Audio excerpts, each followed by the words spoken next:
Good morning students.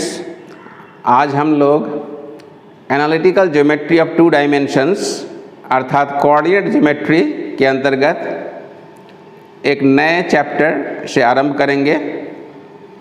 ये chapter अत्यंत आवश्यक चैप्टर, अत्यंत महत्वपूर्ण चैप्टर होगा। नाम है सर्कल।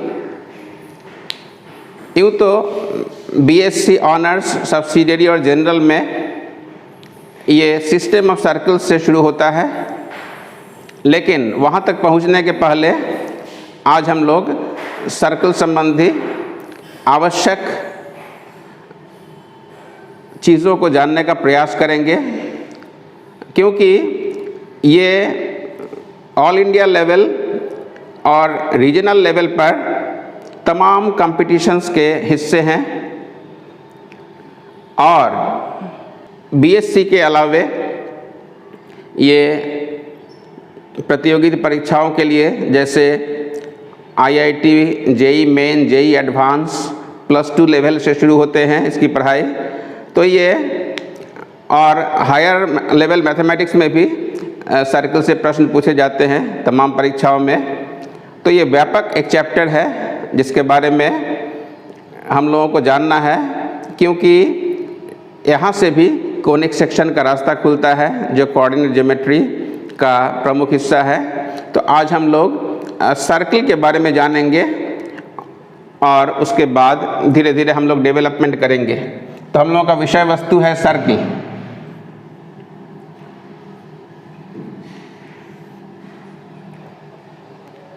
बीएससी के विद्यार्थियों के लिए सर्कल को समझना अत्यंत आवश्यक है। इसका रिकैप हम लोग देखेंगे और इसी क्रम में बहुत सारे अपरिहार्य तथ्यों का हम लोग उल्लेख करेंगे जो आपके आगे आने वाले चैप्टर्स के लिए बेहद ज़रूरी होगा।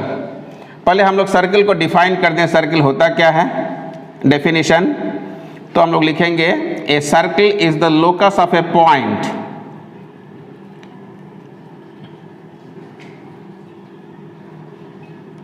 A circle is the locus of a point equidistant from a fixed point.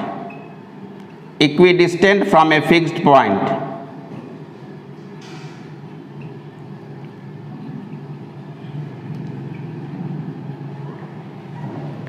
Circle और कुछ नहीं है, एक बिंदु पथ है। बिंदु पथ का तात्पर्य है एक बिंदु के द्वारा ट्रेस किया गया पथ है। एक मूविंग पॉइंट x है जो मूव कर रहा है इस तरह से कि उसका एक फिक्स्ड पॉइंट अर्थात सेंटर से इसकी दूरी r है। एक मूविंग पॉइंट है दैट इज x, ये मूव कर रहा है एक पाथ को लेकर, ज्योमेट्रिकल पाथ की संरचना कर रहा है। ये पाथ कैसा बन रहा है, एक सर्कल। इस आउटलाइन को हम लोग सर्कल कहेंगे। और एक मूविंग पॉइंट है x जो इस तरह से मूव कर रहा है कि उसका एक फिक्स्ड पॉइंट से डिस्टेंस हमेशा नियत है। ये जहाँ भी अपने पाथ पर रहेगा x घूम के यहाँ पर आएगा, हर बिंदु पर इस आउटलाइन पर रहेगा, उसका हमेशा इस फिक्स पॉइंट से दूरी हमेशा r होगा। तब जो बिंदु पथ बनेगा, लोकस बनेगा। इस लोकस को हम लोग सर्कल कहेंगे। इसका मतलब सेट थ्योरी की भाषा में सर्कल हुआ कि सर्कल को अगर S से डिनोट करें तो सर्कल क्या हुआ, और कुछ नहीं, ये वैसे मूविंग पॉइंट का सेट है, x का सेट है, ताकि C का x से दूरी हमेशा r हो, that is the radius of the circle. यहाँ C को सेंटर ऑफ द सर्कल हम लोग चिन्हित करते हैं। C को सेंटर कहेंगे, केंद्र, और Cx इज द रेडियस। तो यहाँ पर लिखेंगे the fixed point is called the centre of the circle. The fixed point, यहाँ पर C है वो फिक्स्ड पॉइंट जिसके इर्द गिर्द x घूम रहा है। The fixed point is called the centre,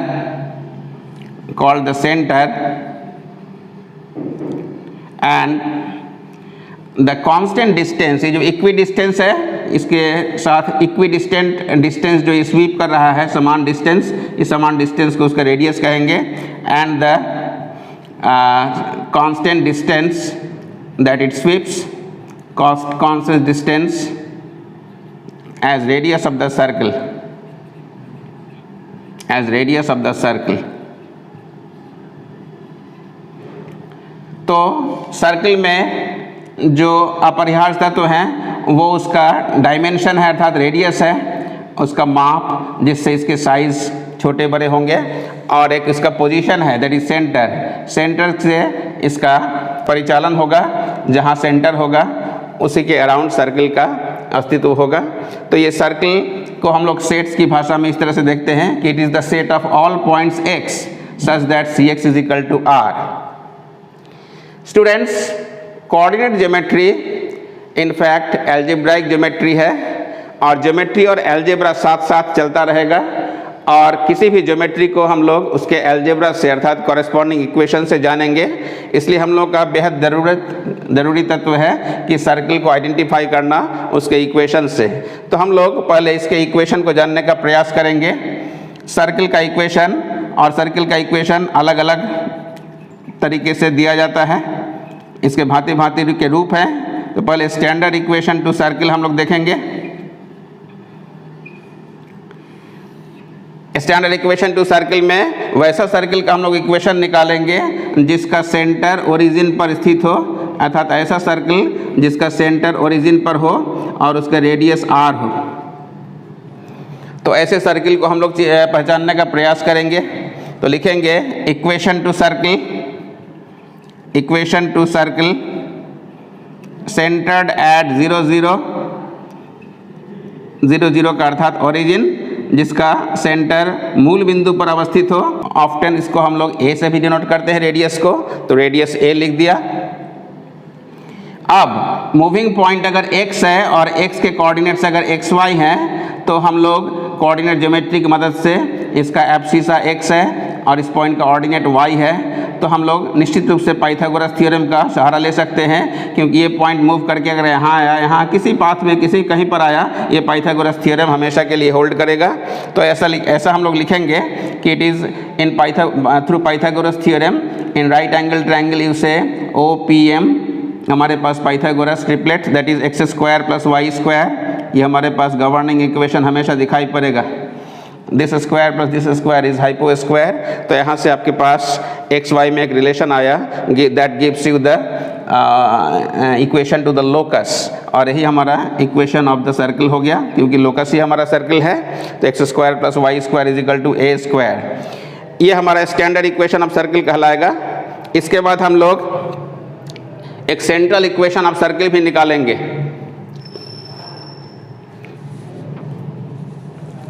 एक दूसरा भी इक्वेशन हम लोग इससे स्टैंडर्ड फॉर्म, बल्कि इससे जनरलाइज्ड फॉर्म का भी एक हम लोग सर्कल का इक्वेशन निकालेंगे। इसको हम लोग देख लें कैसे निकलता है। तो एक इसका ब्रॉडर वर्जन हुआ दैट इज सेंट्रल फॉर्म में हम लोग क्या करेंगे, इसका एक ब्रॉडर व्यू लेंगे और एक वैसे सर्कल का इक्वेशन निकालेंगे जिसका सेंटर अब ओरिजिन पर नहीं है बल्कि किसी बिंदु पर है। सर्कल जनरलाइज सर्कल हो गया। अब इसके सेंटर को अगर हम लोग h के मान लें और इसके रेडियस को अगर हम लोग a ले लें, तो शायद उसी तरह से हम लोग इसके इक्वेशन को दोबारा स्थापित कर सकते हैं। और इसका इक्वेशन हम लोग इस तरह से लिखेंगे। फिर यहाँ से हम लोगों को अगर ये मूविंग पॉइंट xy है और ये डिस्टेंस xy है, इसका ऑर्डिनेट y हो गया, इसका ऑर्डिनेट k हो गया, और ये एब्सिसा x है यहाँ से, और इस पॉइंट का एब्सिसा है h, यहाँ से h डिस्टेंस। तो शायद आप इस तरह से बता सकते हैं this distance is going to be, this distance is total x - h, meaning thereby it is x - h, और ये टोटल डिस्टेंस y है और इसमें से हमने k डिस्टेंस को लेस कर दिया, remaining this distance is y - k। तो हमारे पास वंस अगेन एक पाइथागोरस का स्थिति यहाँ पे इसके समानांतर बन रहा है। उस पाइथागोरस थ्योरम की मदद से सेंट्रल फॉर्म या central equation is x - h²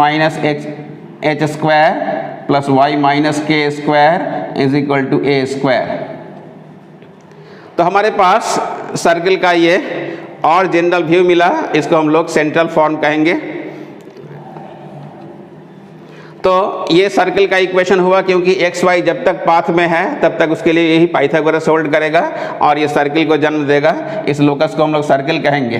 तो equation to circle, this is the circle this is the equation to circle. इसका सेंटर शिफ्ट होके कहाँ चला गया? इट सेंटर्ड एट एच के हो गया। इसका सेंटर एच के पर अवस्थित था। Having radius a and radius a. तो ये एक सर्कल को जन्म दिया। ये इक्वेशन लोकस सर्कल निकला और इस सर्कल का सेंटर हुआ एच के और जिसका रेडियस ए था।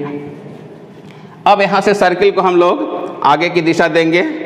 अब इस इक्वेशन को हम लोग एक ब्रॉड इक्वेशन मान के रीराइटिंग, इसको हम लोग पुनः तोड़ के व्यवस्थित करके लिखने का प्रयास करेंगे। रीराइटिंग 1, इस इक्वेशन को अगर 1 कहते हैं, इसको a minus b whole square पर तोड़ देंगे तो यहाँ से x स्क्वायर और यहाँ से y स्क्वायर आएगा। फिर 2ab वाले टर्म आएंगे, माइनस 2hx माइनस 2ky और यहाँ से plus h square plus k square और a स्क्वायर को लेफ्ट साइड में शिफ्ट कर देंगे तो हमारे पास एक इस तरह का इक्वेशन आएगा। हम लोग चाह रहे हैं कि ये इस सर्कल का सेंटर कहीं भी हो सकता है, तो वैसे सर्कल को हम लोगों को फिर से रिवाइज करके एक और महत्वपूर्ण करीब से जोड़ना, जिसको हम लोग जनरल इक्वेशन कहेंगे। तो यहाँ पर हम लोग कुछ सब्स्टिट्यूशन का सहारा लेंगे। Put h is equal to minus g and k is equal to minus f. तब हमारे पास सर्कल का फॉर्म क्या हो जाएगा? X square plus y square plus 2gx plus 2fy और plus c is equal to 0, where अब c को हम लोग ऐसा करें कि c के जगह यहाँ पर h स्क्वायर था तो h स्क्वायर का वैल्यू g स्क्वायर और k स्क्वायर के जगह f स्क्वायर लिख देंगे, minus a square is equal to 0। जैसे जैसे था वैसे हम लोगों ने सब्स्टिट्यूट कर दिया। तो it implies x square plus y square plus 2gx plus 2fy और प्लस ये जो तीन टर्म है तीनों आर्बिट्ररी कांस्टेंट का जखीरा है। इन तीनों को लेकर हम लोग एक सिंगल आर्बिट्ररी कांस्टेंट c लगाते हैं, where c is equal to g square plus f square minus a square. ये हम लोग ध्यान दे रहे हैं। तो बदले में हम लोग अगर यहाँ से अगर a स्क्वायर को निकालना चाहें तो it is changing the side, हमारे पास इतना हो जाएगा। यहाँ से a का वैल्यू निकल गया under root g square plus f square minus c. Students, इस सर्किल के बारे में हम लोगों को सब कुछ पता था कि सर्किल का सेंटर h और k था और इस सर्किल का रेडियस a हुआ करता था। अब इसी सर्किल को जब डिड्यूस किया गया तो इस सर्किल का सेंटर अब बदले हुए परिवेश में क्या हो जाएगा?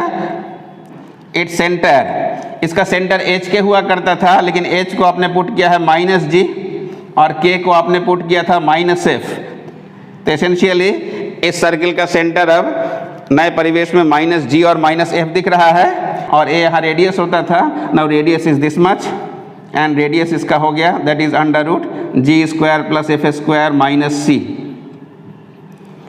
अब इस सर्किल की अहमियत कोऑर्डिनेट ज्योमेट्री में बहुत ज़्यादा है, व्यापक है। इसको हम लोग जानने का प्रयास करेंगे। This is equation 2। Mind equation 2 is the general equation to circle. इसको हम लोग लिख लेंगे। Equation 2 is called the general equation to circle, is called the general equation to circle, general equation to circle. अब हम लोग जानेंगे इसका नाम जनरल इक्वेशन क्यों पड़ा है, क्योंकि इसका तो सेंटर आर्बिट्ररी है और रेडियस भी आर्बिट्ररी है, इसलिए जनरलाइज्ड फॉर्म है। लेकिन इस फॉर्म को हमने इसे सब्स्टिट्यूशन क्यों किया, इसके पीछे कुछ अवश्य कारण है। इस कारण को हम लोग समझने का प्रयास करेंगे। तो हम लोग देखेंगे ये जो इक्वेशन का इमर्जेंस हुआ ये किसी एक बड़े घटक से निकला है, उस घटक को कहेंगे मोस्ट जनरल इक्वेशन। तो यहाँ पर हम लोग लिखेंगे the most general equation, the most general equation of second degree, the most general equation of second degree in two variables x and y given by ax square plus 2hxy plus by² plus 2gx plus 2fy plus c is equal to 0। ये equation है, ये equation एक तरह से coordinate geometry का भीष्म पितामह है, भीष्म पितामह रूपी equation है। अर्थात ये इक्वेशन पूरे कोऑर्डिनेट ज्योमेट्री को आंदोलित करता है, प्रभावित करता है। यहाँ से पेयर ऑफ स्ट्रेट लाइंस, यहाँ से सर्कल, यहाँ से तमाम कोनिक सेक्शंस का रास्ता खुलता है इस इक्वेशन से। ये इक्वेशन अत्यंत शक्तिशाली और महत्वपूर्ण इक्वेशन है। अब इस इक्वेशन, ये इक्वेशन किसी हालत में सर्कल को भी रिप्रेजेंट करेगा, और जब इसको हम लोग इस फॉर्म से इक्वेट करेंगे, तुलना करेंगे, कंपेयर करेंगे, तो हम लोगों को सर्कल का रास्ता निकलेगा। स्टूडेंट्स, आप देख रहे हैं यहाँ भी 2gx plus 2fy plus c के टर्म्स अक्षुण्ण हैं, इसलिए हम लोगों का एजम्पशन इस तरह का था। ये जनरल इक्वेशन ऑफ सर्कल यहाँ से मोस्ट जनरल इक्वेशन से टैली कर रहा है। यहाँ पर वॉच करेंगे, यहाँ x इंटू वाई के कोई टर्म नहीं है, अर्थात x इंटू वाई यहाँ जो जनरल इक्वेशन में आ रहा था, ये सेकेंड डिग्री का इक्वेशन था। इसमें सेकेंड डिग्री, फर्स्ट डिग्री और क्वासी टर्म्स अर्थात दो वेरिएबल्स के प्रोडक्ट भी दिखाई पड़ रहे थे। यहाँ डिग्री 1, यहाँ डिग्री 1, 1 और 1 मिलाकर 2 होता है। तो यहाँ पर इस तरह से ये सेकेंड डिग्री x और y का था मिलाकर, और यहाँ पर ये सेकेंड डिग्री ये भी है। दोनों सेकेंड डिग्री में क्या फ़र्क है, ये जनरल कोनिक का ये इक्वेशन है, जिसमें कोनिक में हमारे पास पेयर ऑफ स्ट्रेट लाइंस भी आते हैं, सर्कल भी आते हैं और कोनिक सेक्शंस भी आते हैं। तो इस कोनिक में ये सर्कल कब हो रहा है, जब एक्स वाई के यहाँ पर कोई टर्म्स नहीं है, अर्थात यहाँ h का वैल्यू 0 है, तो इट विल रिप्रेजेंट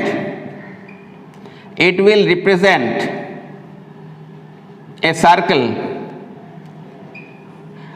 ये जो इक्वेशन है एक सर्कल को कब जन्म देगा, if number 1 coefficient of x y that is h is equal to 0, that is coefficient of x y is 0, coefficient of x y is equal to 0।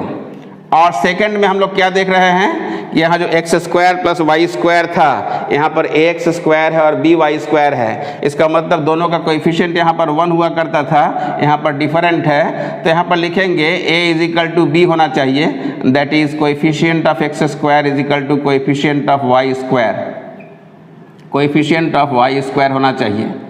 अर्थात x square और वाई स्क्वायर का coefficient कोई ज़रूरी नहीं है कि unity ही हो, लेकिन यूनिटी अगर होता है तो ये standard form of general equation होगा। और अदरवाइज अगर दोनों कोई कोएफिशिएंट अगर सेम हो जाते हैं तब ये सर्कल को रिप्रेजेंट करेगा, बशर्ते कि x इंटू वाई के कोई टर्म उसमें अपीयर नहीं हो।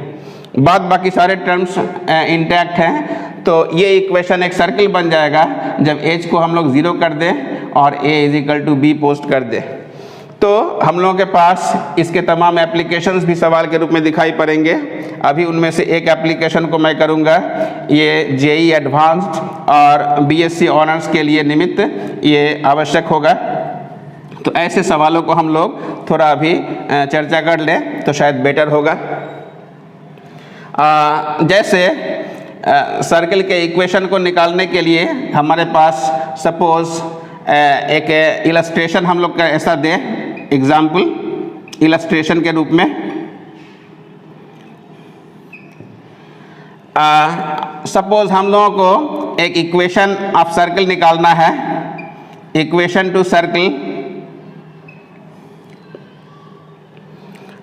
Equation to circle passing through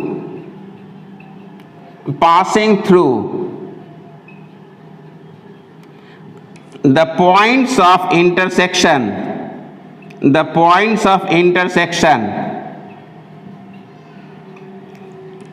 of the lines taken in pairs,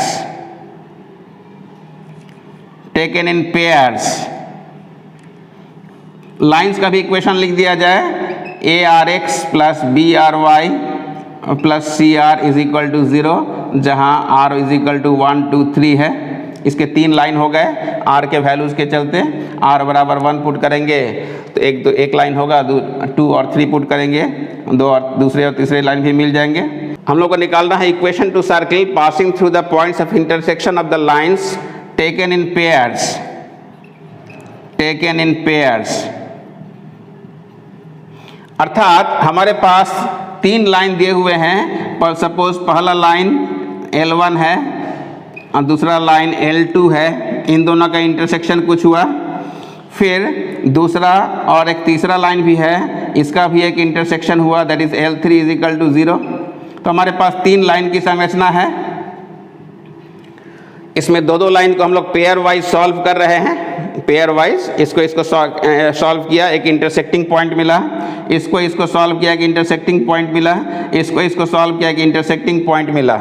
अब इन तीनों से होता हुआ एक कर्व पास करेगा या कोनिक पास करेगा। यूँ कहा जाए दूसरे शब्दों में कि इस ट्रायंगल का 3 भुजाओं से घिरा हुआ क्षेत्र है, ये ट्रायंगल है। इस ट्रायंगल को सर्कमस्क्राइब करने वाला सर्किल का इक्वेशन हम लोग को चाहिए। इसको हम लोग ऐसे भी कह सकते हैं, और इक्वेशन टू द सर्कमस्क्राइब्ड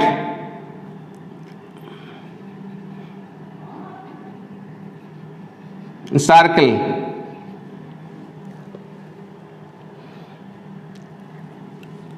ठीक है, of the triangle formed of the lines ARX plus BRY plus CR is equal to R, जहाँ R is 1 2 3 है।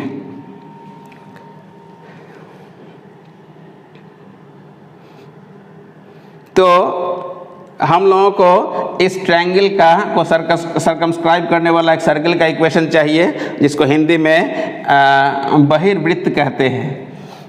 अब आपने पढ़ा होगा कोऑर्डिनेट ज्योमेट्री के दरमियान कि हमारे पास अगर 2 लाइंस हैं जो इंटरसेक्टिंग है, इसके इंटरसेक्शन से आप तमाम लाइंस को का इक्वेशन पास एंड फाइंड कर सकते हैं। Suppose this is L1 is 0 and this is L2 is 0। L1 और L2 के इंटरसेक्शन से तमाम लाइन का इक्वेशन क्या हो जाएगा स्टूडेंट्स? L1 प्लस के L2 इज इक्वल टू 0। आपने 11th क्लास में पढ़ा होगा। यहाँ भी वही तथ्य का हम लोग इस्तेमाल करेंगे, लेकिन हम लोगों को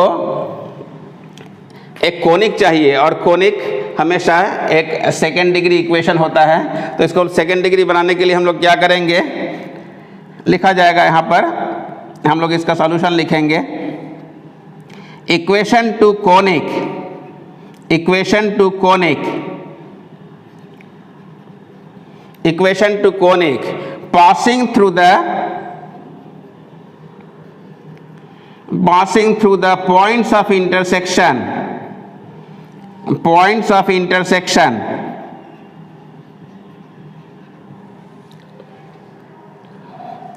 passing through the points of intersection of the lines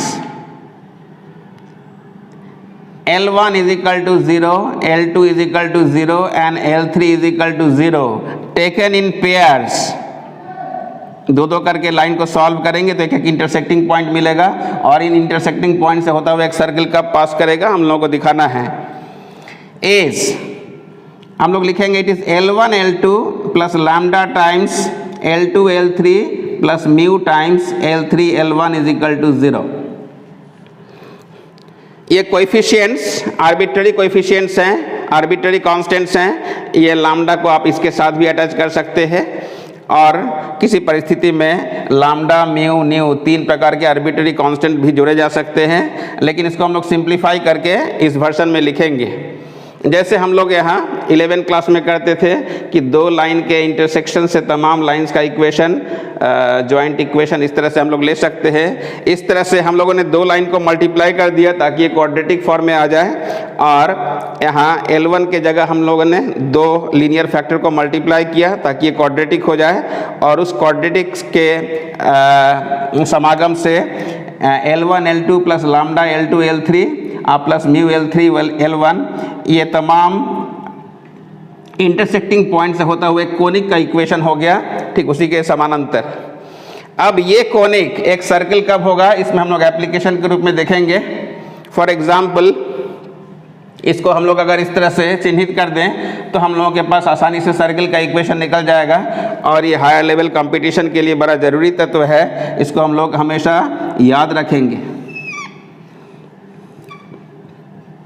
इसको हम लोग अगर कोई इक्वेशन अगर हम लोग ए दे दें तो ऐसा हो सकता है।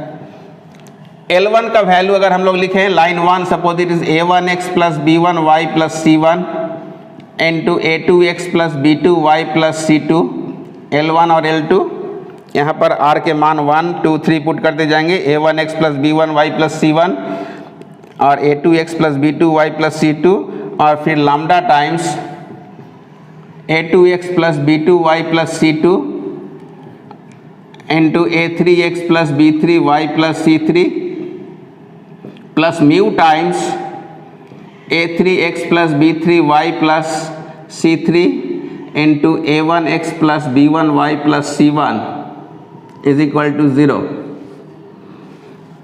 अगर इसमें हम लोग पुट कर देते हैं सारे लाइंस के वैल्यू, तो यहाँ पर हमारे पास लैम्डा और म्यू हमारे पास दो अननोन्स हैं, आर्बिट्ररी कांस्टेंट्स हैं। इस दो आर्बिट्ररी कांस्टेंट को निकालने के लिए हमारे पास दो कंडीशन की ज़रूरत होगी। तो यहाँ से हम लोग इसको तोड़ देंगे और पूरे में से एक्स स्क्वायर के कोएफिशिएंट को अलग कर लेंगे और कोएफिशिएंट वाई स्क्वायर के कोएफिशिएंट को अलग कर लेंगे। आप स्टूडेंट्स आप वॉच कर रहे होंगे, ये क्वाड्रेटिक इक्वेशन यानी second degree equation in x and y का फॉर्मेशन करेगा, जो हम लोग थोड़ी देर पहले देख रहे थे। तो ये जनरल इक्वेशन एक कोनिक का इक्वेशन होगा, लेकिन ये कोनिक को हम लोगों को सर्कल बनाना है, क्योंकि हम लोगों का टास्क है इक्वेशन टू सर्कल निकालना है। तो ये जो कोनिक है ये सर्कल कब बनेगा, थोड़ी देर पहले हम लोगों ने कंडीशन लिखा था, this conic will be a circle, conic will be a circle once, कब होगा, नंबर 1 जब coefficient of x into y क्या हो जाए, 0 हो जाए। तो आप यहाँ से x को y से गुना कीजिएगा, फिर y को x से गुना कीजिएगा, बहुत सारे x इंटू वाई के भी टर्म आएंगे। x इंटू वाई को हम लोगों को 0 सेट कर देना है। यहाँ से भी कुछ x इंटू वाई के टर्म आएंगे, वो लैम्डा के साथ होगा। यहाँ से भी कुछ x और y के टर्म आएंगे, वो म्यू के साथ होगा। अर्थात ये जो इक्वेशन बनेगा, ये लैम्डा और म्यू में दो इक्वेशन बनाने हैं। एक इक्वेशन यहाँ से होगा, एक equation coefficient of x square is equal to coefficient of y square से आएगा, कोएफिशिएंट ऑफ वाई स्क्वायर से आएगा। तो दो इक्वेशन लैम्डा और म्यू में और दो इक्वेशन बन जाएंगे। इन दोनों इक्वेशन को सॉल्व करके लैम्डा और म्यू निकल जाएगा और हमारा सर्कल भी उस परिस्थिति में निकल जाएगा। यही आपका सर्कल का इक्वेशन होगा, क्योंकि उस अवस्था में लैम्डा और म्यू ज्ञात हो चुके हैं। तो हमारे पास एप्लीकेशन हम लोगों ने देखा कि एक सर्कल को कोनिक को सर्कल बनने के लिए ये दो अपरिहार्य तत्व हैं, और इन दोनों को इक्वेट करने से हमारे पास सर्कल का उदय होगा। तो इस आशय को हम लोग जब किसी सवाल को चुनेंगे उस अवस्था में हम लोग समझेंगे। अभी थियोरेटिकल ग्राउंड के लिए हम लोगों के एप्लीकेशन के निमित्त हम लोगों ने इस बात को यहाँ पर रखा। अब हम लोगों को अलजेब्रा के कुछ मूलभूत चीज़ों को जानना है, अलजेब्रा के कुछ मूलभूत चीज़ों को जानना है, इक्वेशन सॉल्विंग। तो यहाँ से हम लोग इक्वेशन, जनरल इक्वेशन के बारे में और अच्छा ज्ञान प्राप्त कर सकते हैं। अब नेक्स्ट फेज में हम लोग ऐसा देखें, नेक्स्ट फेज में ऐसा देखें कि the general equation to circle, अभी हम लोगों ने अभी तुरंत पढ़ा है, is x square plus y square plus 2gx plus 2fy plus c is equal to 0। ये कोई भी एक सर्कल है जिसका सेंटर -g और -f पर स्थित है और जिसका radius √g² plus f² minus c। इसमें स्टूडेंट्स x और y तो करंट कोऑर्डिनेट्स हैं, वेरिएबल्स हैं। उसके अतिरिक्त आपके पास g और f और c है। ये g f c arbitrary constant कहलाते हैं। आर्बिट्ररी कांस्टेंट अर्थात ये पैरामीटर्स भी कहलाते हैं, अक्सर इसको सेमी वेरिएबल भी कहते हैं। ये सवाल दर सवाल GFC के मान बदलते रहेंगे, अलग अलग सर्कल में अलग अलग GFC होगा, इसको हम लोग समझ लेंगे। तो यहाँ पर तीन आर्बिट्ररी कांस्टेंट हैं GFC। इस GFC का अगर पता लग जाए तो इक्वेशन भी स्वतः पता चल जाएगा। इस GFC में तीन आर्बिट्ररी कांस्टेंट के चलते हमारे पास तीन कंडीशनिंग की ज़रूरत होगी, इसको हम लोग देख लेंगे। लिखा जाए दिस इक्वेशन यू से B, this general equation B involves three arbitrary constants. इस जनरल इक्वेशन में तीन आर्बिट्ररी कांस्टेंट हैं। which invariably which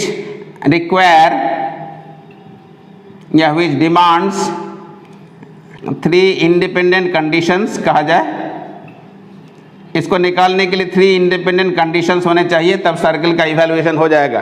क्योंकि अलजेब्रा कहता है कि अगर हमको कोई इक्वेशन में अगर 3 अननोन है तो उसको सॉल्व करने के लिए हमारे पास 3 इक्वेशन होने चाहिए। जैसा आप स्कूल लेवल से जानते हैं कि ax + by = c है और dx + ey = f है। तो इसमें से x और y फाइंड तभी होगा जब आपके पास 2 इक्वेशन का समूह होगा, तब इसका सॉल्यूशन एक यूनिक सॉल्यूशन के रूप में चरितार्थ होगा। हम लोगों को निकालना है कि ये किस तरह का इक्वेशन है। इस अवस्था में हम लोगों को एक इक्वेशन का आगाज होगा और इसके बारे में हम लोग अभी जानकारी लेंगे। तो general equation to circle is इतना है। Equation b involves 3 arbitrary constants which invariably require 3 independent conditions। Students, ये इंडिपेंडेंट कंडीशन महत्वपूर्ण है क्योंकि हम लोगों ने स्कूल लेवल में पढ़ के रखा है कि 3 असंरेख बिंदु से अर्थात 3 नॉन कोलिनियर पॉइंट से हमेशा एक सर्कल पास कर सकता है। ये 3 नॉन कोलिनियर पॉइंट है। काश अगर 3 कोलिनियर पॉइंट्स होते तो यहाँ से क्या कोई सर्कल गुजरता? नहीं गुजर सकता था, क्योंकि 3 कोलिनियर पॉइंट से कभी सर्कल नहीं पास कर सकता है, यूनिक सर्कल नहीं गुजर सकता है। तो इसको हम लोग अक्षर से मानेंगे कि 3 इंडिपेंडेंट कंडीशंस होने चाहिए, तब 3 इक्वेशन को ये जन्म देगा और 3 इंडिपेंडेंट इक्वेशन से आप GFC को आसानी से फाइंड कर सकते हैं और अतएव सर्कल भी यूनिकली फाइंड हो जाएगा। तो इस लाइन सेगमेंट पर अगर कोई भी 3 पॉइंट लेते हैं तो वहाँ से होता हुआ, तीनों से होता हुआ कोई सर्कल कभी नहीं गुजरेगा। तो ये हम लोगों के पास बातें हैं जिसके तहत हम लोग सर्कल को आइडेंटिफाई कर सकते हैं। इससे जुड़ी हुई एक महत्वपूर्ण बात क्या है जो हायर लेवल कॉम्पिटिटिव एग्जाम में भी पूछा जाता है और BSc में भी टेस्ट किए जाते हैं। ऐसा हम लोगों को एक अभी उदाहरण हम लोग पेश करते हैं जिसमें जनरल इक्वेशन टू सर्कल निकालना है। लेकिन ख्याल रहे कि उसके लिए जो अपरिहार्य कुछ अलजेब्रा है, इसके बारे में हम लोग संक्षेप में चर्चा कर लें। तो इस अलजेब्रा तक पहुंचने के लिए हम लोग कुछ ऐसा करें। पहले हम लोग लिख लें कि हम लोगों का टास्क क्या है। हम लोग का टास्क है फाइंडिंग इक्वेशन टू सर्कल।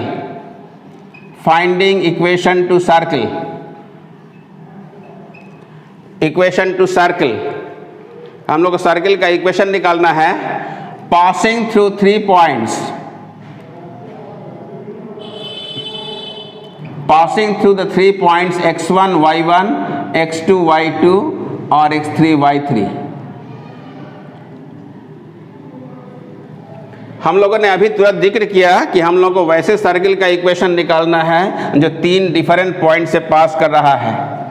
तो हम लोगों को एक सर्कल का इक्वेशन निकालना है और ये हम लोग बेशक यहाँ पर समझ रहे हैं ये तीनों नॉन कोलिनियर पॉइंट्स हैं ताकि यहाँ से एक सर्कल पास कर सके।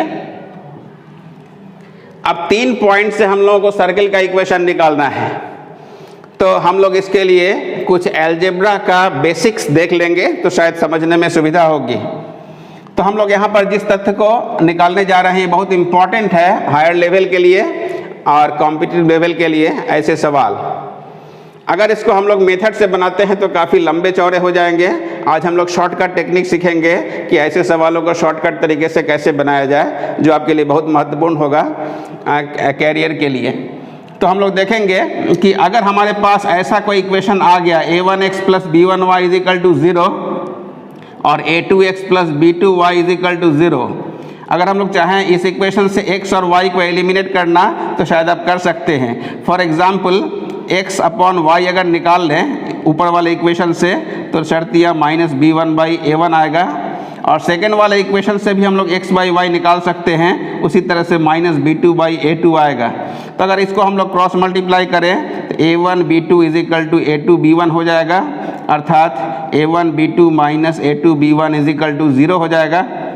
इसको हम लोग अगर पुनः अगर देखें, इसको हम लोग क्या दूसरी भाषा में लिख सकते हैं तो हाँ, इसके कोएफिशिएंट से बना हुआ एक डिटर्मिनेंट हम लोग समझ सकते हैं इस डिटर्मिनेंट को अगर तोड़ते हैं, it is a1 b2 minus a2 b1 is equal to 0 हो जाएगा।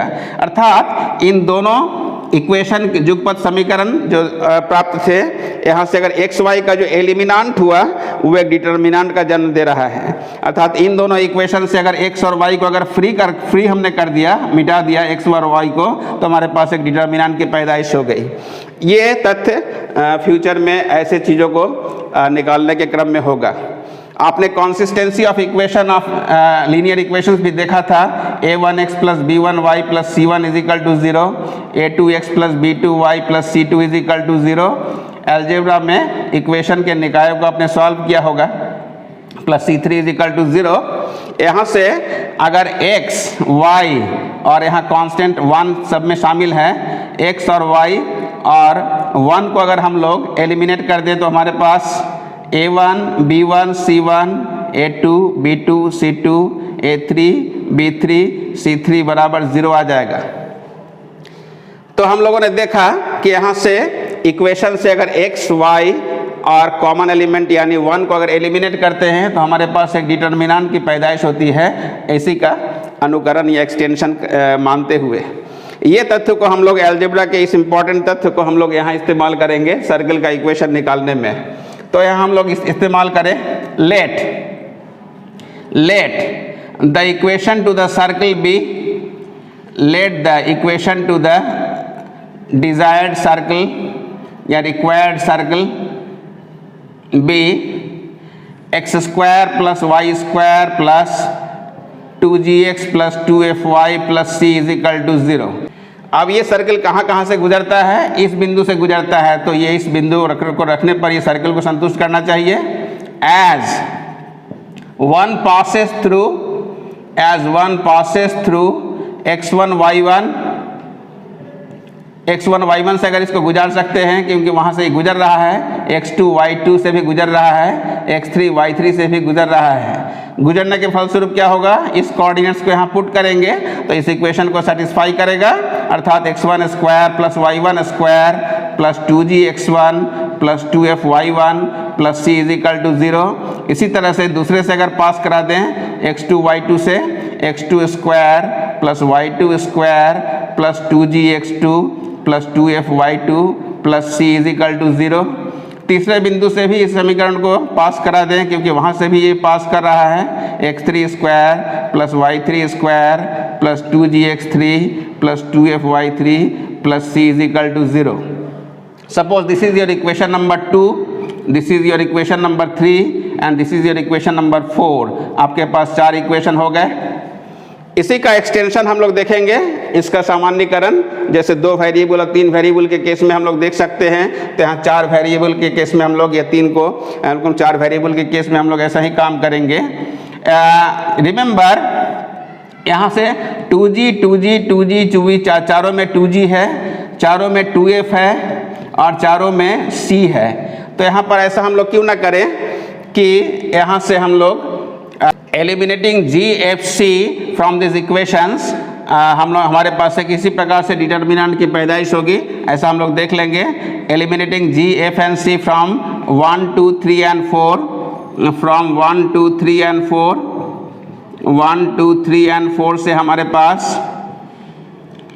पास 1 2 3 और 4 से G 2G 2F और C को अगर एलिमिनेट करते हैं तो ठीक इसी प्रकार का एक डिटर्मिनेंट प्राप्त होगा।